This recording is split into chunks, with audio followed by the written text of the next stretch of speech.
Must see. Stephen A. Smith turns on Biden regime. He said the high price of Democrats' anti-Trump lawfare. This is amazing. I don't know who's in Stephen A. Smith ear, but someone is definitely talking to him, and he's learning a lot. He's finally starting to slowly leave the Democratic plantation. This is amazing seeing this happen in real time.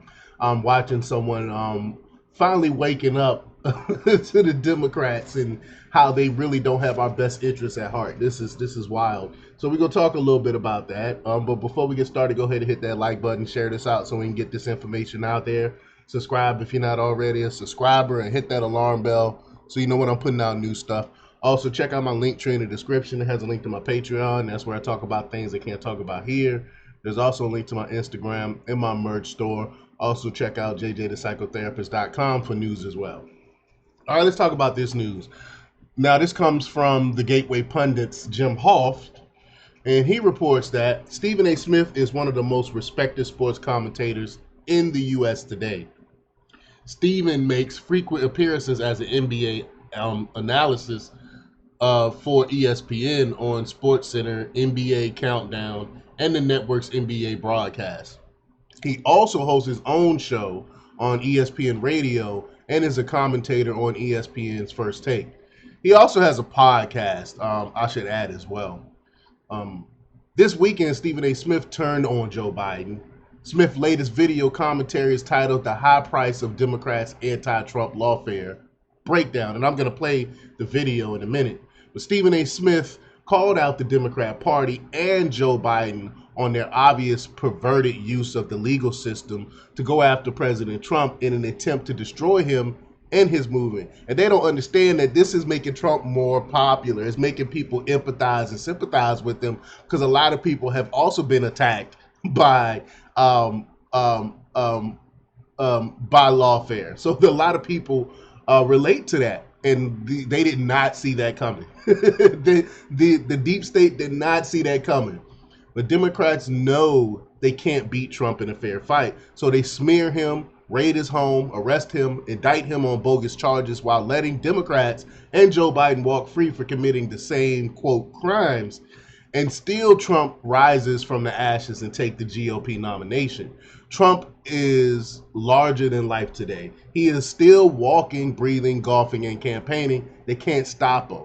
So I'm going to play the clip here. I'm not going to read what he says. I'm just going to play the clip here. Here we go. Grab my headphones. All right. Welcome back to the Stephen A. Smith Show right here over the digital airways of YouTube. Before I get back to some tweets and calls and all of this stuff, I got to touch on this subject right here.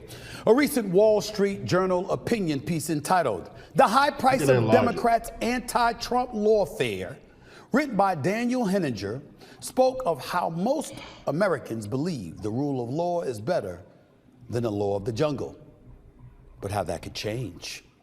According to Henninger, the newest buzzword in politics is lawfare, or Facts. Using the legal system as a weapon against a political opponent.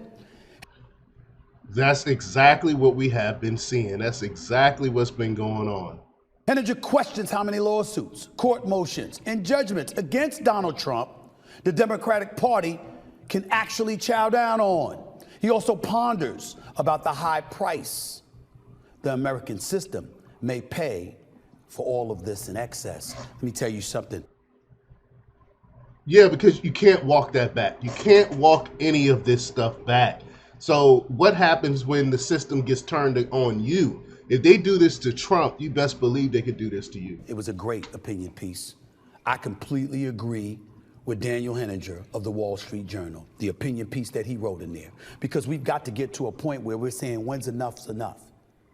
Donald Trump made a very salient point. I know you don't hear me say that often, but it's true. He made a very salient point a couple of weeks ago, or I think it was in the immediate aftermath of Super Tuesday, when he was talking about President Biden, and he was saying, come beat me.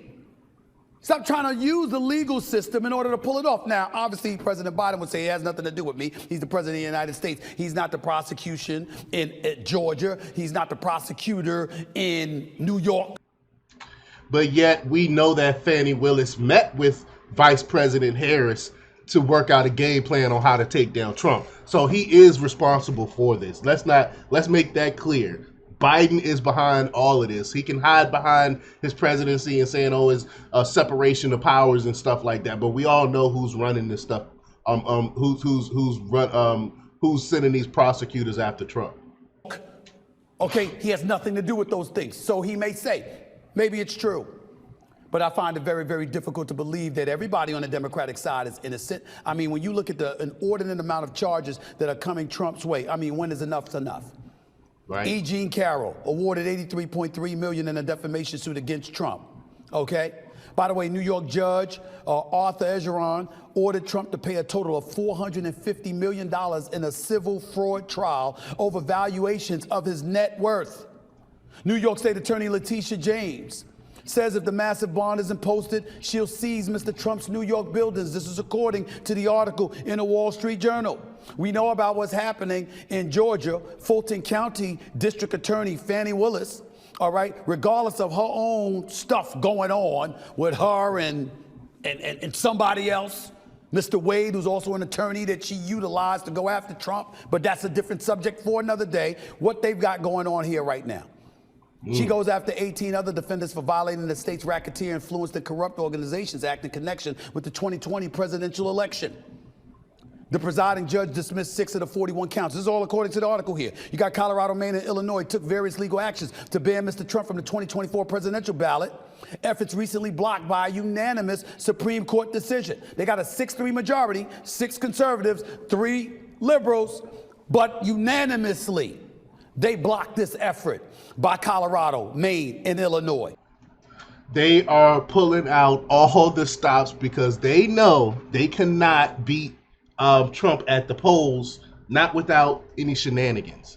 So that's why they have to stop him. They're trying to stop him from making it to the election day. That's their goal, is to try to get him locked up before that even happens. You got the special counsel, Jack Smith, going after Trump on trial for a set of federal charges. One over possession of classified documents, another for the former president's actions the day of the 2021 Capitol riot. Okay, that issue is still up in the air. And in the meantime, we've got a situation where a guy by the... I don't understand the whole Capitol riot thing. We have proof now that Trump actually called for the National Guards to come in and put a stop to what was going on, and Nancy Pelosi shot him down, and the police chief of D.C. shot him down. We know this. So how can he be an insurrectionist when he called in the National Guard to stop what was going on? And the January 6th committee hid that information. Liz Cheney, with her evil self, she's just as bad, if not worse, than her dad, Dick Cheney. Evil family. The name of Robert Hur, a classified document special counsel investigating President Biden, ultimately exercised prosecutorial discretion, saying the current president isn't exonerated, but won't be prosecuted, leaving the situation involving Joe Biden to the court of public opinion. Ladies and gentlemen, there's so much to get into. I'm not going to do it. I'm going to simply say this. Trump is kicking the Democrats, you know what. I love it. Like I said, I love watching the change in Stephen A. Smith. Knowing that he used to hold the water for the Democrat Party and watching him awaken to what's really going on, and it's an amazing thing. It's really I remember when I woke up and left the Democrat plantation. It was like right after, I want to say 2009, right after we elected Obama. And I was like, wow, when he started looking at his policies and stuff and see what was going on, I was like, wow, Obama is actually everything that I'm against. And the Democrat Party is actually the antithesis to everything that I believe. How could I be a Democrat now? And when you first realize this, it's a rude awakening, and you want to tell people, and I think that's what Stephen A. Smith is doing right now. He's letting people know, like, hey, I left the Democrat plantation. This is what I see that's going on. These people are dirty. These people do not have our best interests at heart, and I'm going to tell y'all about it. It's a wonderful, wonderful thing to witness in real time. 91 charges, 4 indictments, 91 counts against him. He's been impeached twice. And he still ran away with the GOP nomination. It was a cakewalk. DeSantis couldn't beat him. Christie couldn't beat him. Nikki Haley couldn't beat him. Vivek Ramaswamy couldn't beat him. They can't touch him. And we're still waiting for him to go to jail. We're still waiting for him because supposedly he's done so much. Russian collusion, remember all of that? Remember the Russian collusion, the old fake stuff, all that stuff was made up by the Hillary Clinton campaign. I got so many receipts on that. I've done so many videos. If you want to really dig into it, check my link to Odyssey, where I have all my old videos from my old channel. Still waiting for the jury. We're still waiting for the guilty verdict. We're still waiting for him to be incarcerated. We're still waiting for him to be seen in zebra stripes. You can't touch him. And now he's throwing this salvo. He said, yo, why don't you come beat me? Stop engaging in lawfare and using the legal system to push your political agenda. Come beat me. That's what he did. Listen, I do sports most of the time. That's the kind of language we want to hear, ain't it? Can you beat him or not? You gonna beat him? 4 different polls showed that Joe Biden is trailing. More than 4 polls. It's every poll. They just rigged one poll that came out just to say, hey, not all the polls are showing this. I can't remember what poll it was, but it was one poll that actually had Joe Biden leading. It was some ridiculous poll. I think I read it on Newsweek or something. I can't really remember. That Trump is gaining momentum.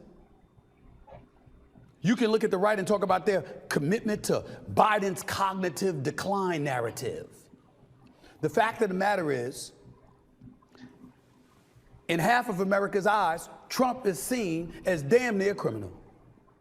And he's still collecting more campaign dollars and more votes. He is the Facts. GOP nominee. Facts. I believe it's his daughter-in-law that's about to be the head of the Republican National Committee. If she isn't already.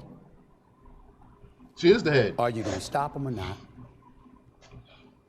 This article is a very profound one. The high price of Democrats' anti-Trump lawfare. Because when the legal system is utilized this way and people see you getting away with trying to cause all of this ruckus towards him as opposed to simply beating him at the polls, that gives them additional fodder to question the legal system.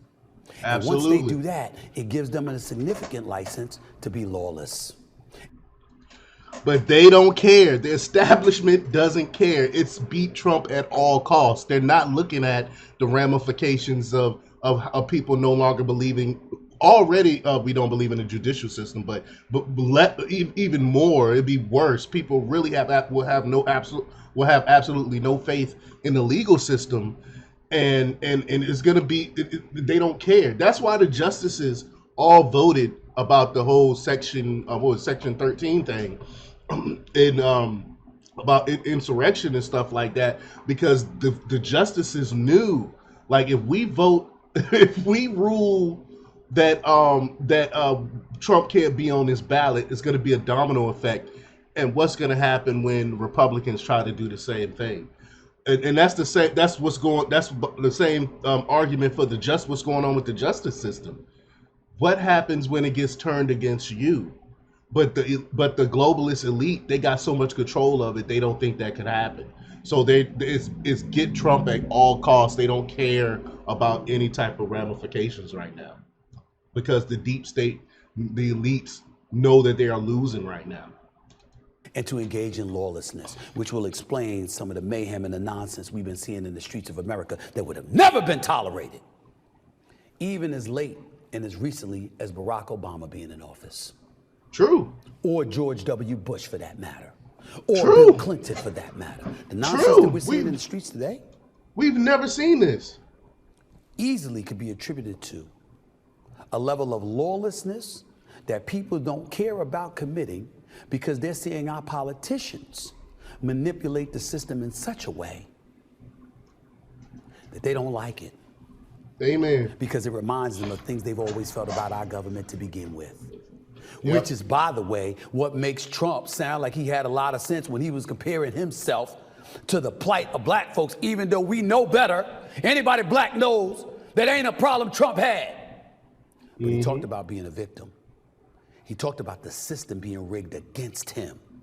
He talked about the powers that be wielding and influencing a level of power just to make him uncomfortable for their own bidding, as opposed to it being legitimate. And you know what his ultimate argument is? The GOP nomination. Because if he is all of these things, why should he be allowed to be the GOP nominee? He's going to use that and say, I must be innocent. It's them. Yep. It's not me.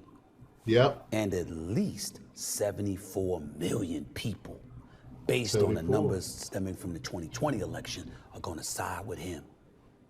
Facts. What about the 81 plus million that once sided with Biden? You sure they don't show up to help him beat Trump with the way things are in the streets of America right now? I don't know. I don't know. Wow. Powerful, right? Powerful, powerful, powerful. Share this out. This message needs to get out, especially if you have any Democrat friends that's still on the plantation and don't really understand what's going on. Share this out. Send this out. We need to get this message out. We're all for Trump. We know that the regime, we know that the elite, the globalists are coming for him. We need to let people know that we got Trump back, no matter what the mainstream media and politicians are trying to feed us. But let me know what you think about this. Leave your comments down below. Like, share, subscribe, and check out jjdiscipletherapist.com for the latest in news. Until next time, peace.